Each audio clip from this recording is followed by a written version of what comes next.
Now, according to reports, US President Donald Trump delivered a blunt ultimatum to Venezuelan President Nicolás Maduro during a recent phone call, telling him, "You can save yourself and those closest to you, but you must leave the country now."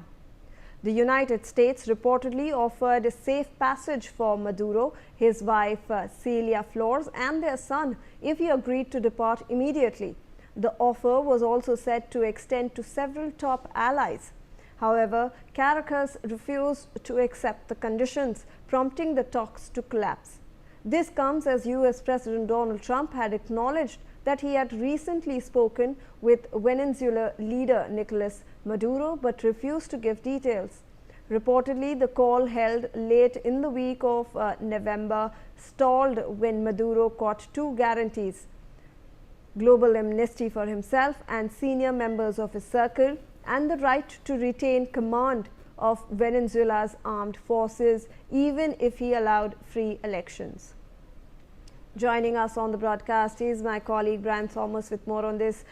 Brian, this report that is coming in from the international circles, US President has now delivered an ultimatum to the Venezuelan president. Well, clearly, as of now, Donald Trump has delivered a blunt ultimatum to Maduro.